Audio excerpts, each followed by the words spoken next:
Hello YouTube. Just discovered something while I was putting my Johnson 150 lower unit back on, changing out the impeller.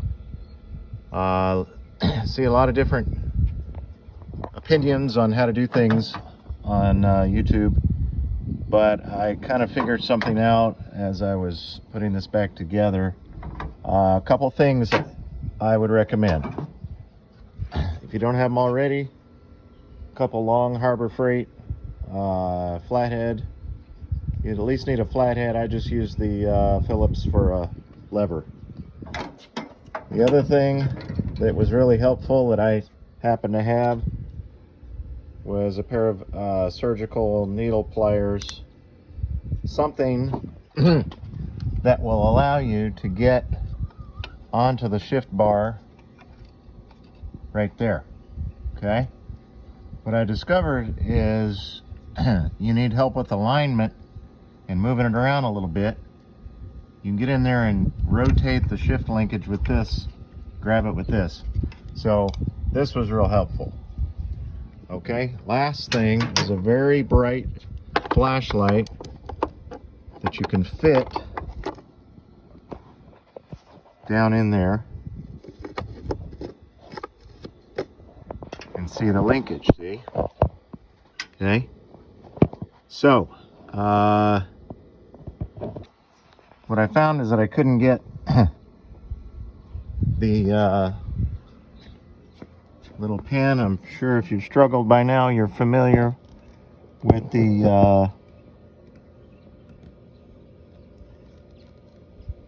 flathead screw head that's on this side.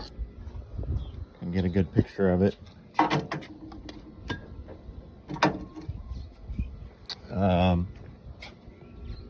It's usually under a bunch of things.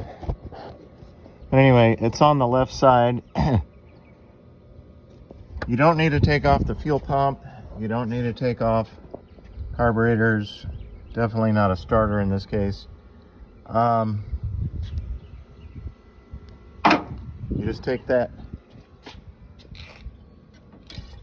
long flathead and whittle it through here. You'll find one little spot where you can fit your screwdriver.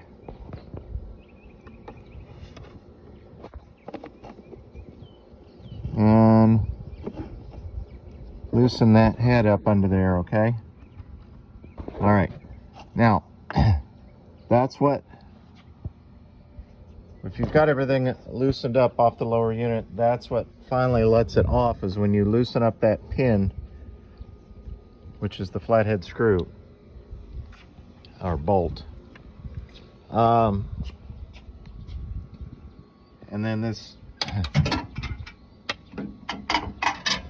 video mainly is about getting it back together and lining it up.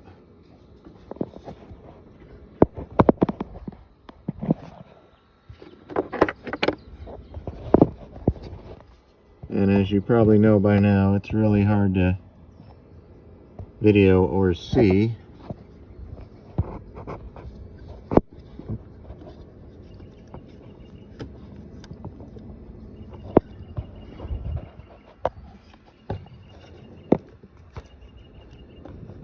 Basically nearly impossible to video. Point being,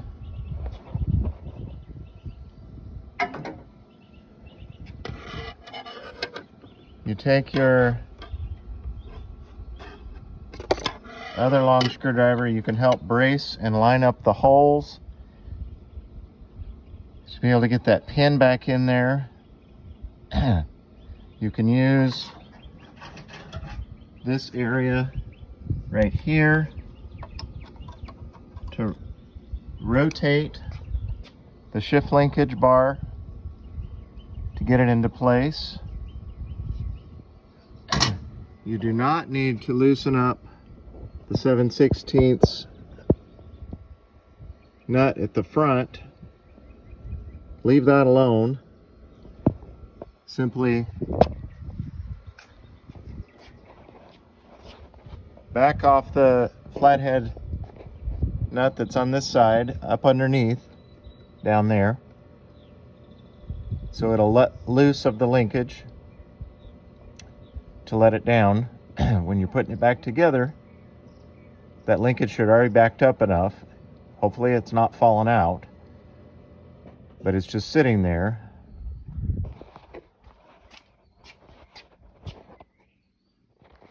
Waiting for you to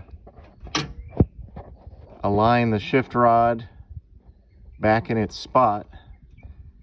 From here I was able to see the holes line up, and I put this other screwdriver behind it, as you can see, like this, to kind of wedge it and hold it in place. And again, the tip of the day was getting up under here, accessing the shift rod in order to rotate it or even move it front to back. Okay, that was very helpful, that item that I found. So don't take all this apart. You don't need to. All right, good day.